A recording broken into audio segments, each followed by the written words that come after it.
Imagine this. It's early morning. A cool breeze flows through the valley of Srinagar. The airbase is quiet. Most pilots are resting after their night duties. And then, the sky explodes. Not one, not two, but 6 enemy fighter jets burst through the clouds, diving straight down. Bombs start raining. The runway shakes violently. Indian aircraft in the hangars are in grave danger. This was no ordinary attack. This was a strike to annihilate everything. On that entire airbase, at that moment, only one Indian pilot was ready to take to the skies. His name? Flying Officer Nirmal Jit Singh Sekhon. Alone, 1 against 6. And what happened next? It wasn't just war. It was history. Nirmal Jit Singh Sekhon was born on July 17, 1945, in the small village of Aisewal in Ludhiana district, Punjab, into an ordinary Sikh family. No military lineage, no royal blood. Just a simple boy whose eyes held the sky. Villagers say that from childhood, Nirmal was drawn to the roar of aircraft. Whenever a plane flew overhead, he'd drop his play and gaze at the heavens. He was sharp in studies. Later, he pursued engineering. But his heart was elsewhere. More than papers and machines, the clouds called to him. And then one day he made his choice, the Indian Air Force.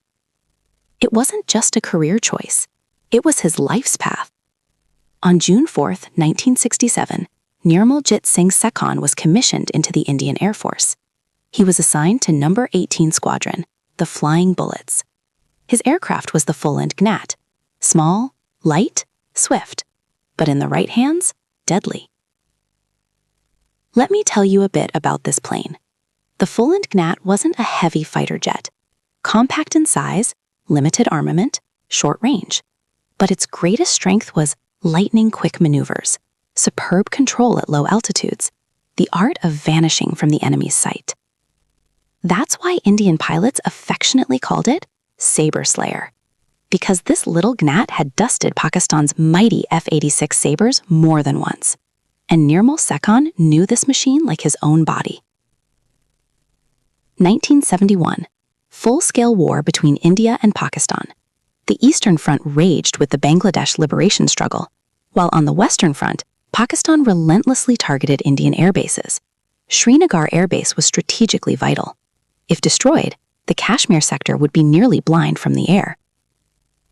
The Pakistani Air Force knew this well, so on the morning of December 14, 1971, they hatched a plan, a low-level surprise attack.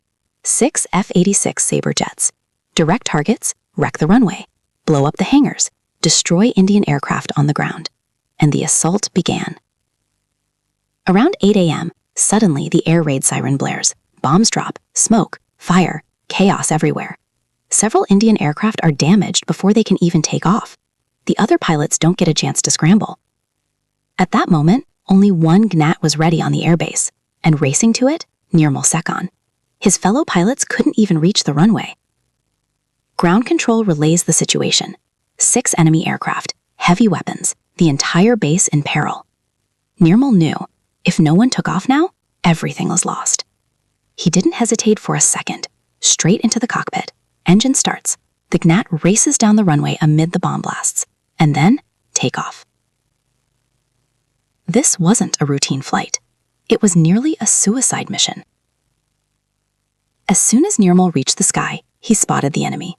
6 Sabres, all around him. His wingman was separated. Now he was utterly alone. No backup, no cover. But turning back, not an option. He attacked immediately. First pass, cannons roar. 1 Sabre in his sights, severely damaged. The Pakistani pilots were stunned. They never expected anyone to scramble from the base, let alone alone.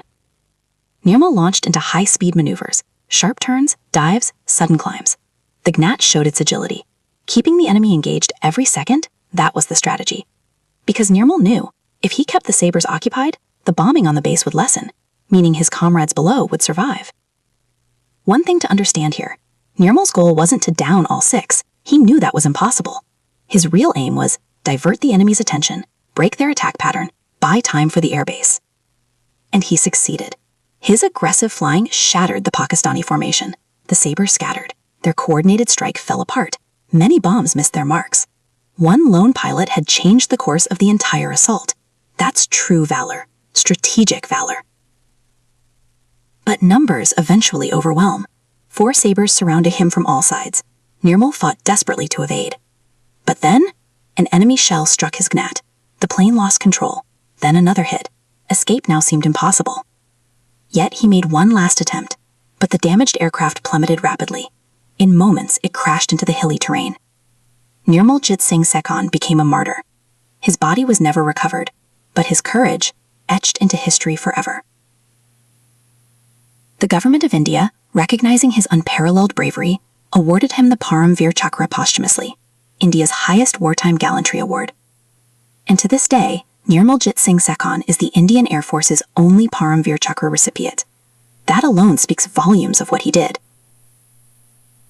Just think, if Nirmal hadn't taken off that morning, the runway could have been completely destroyed.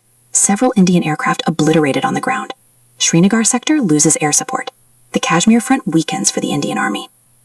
One pilot's decision could have altered the military balance of the entire region. That's why military historians call his flight a tactical turning point. It wasn't just bravery, it was the right decision at the right time.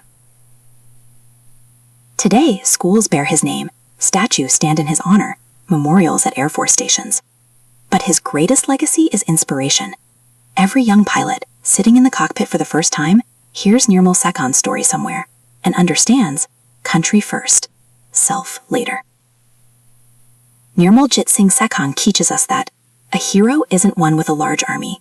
A hero is one who has the courage to stand alone. Fighting in the skies, he saved thousands of lives on the ground. Even in falling, he triumphed. Because some people don't die, they become history.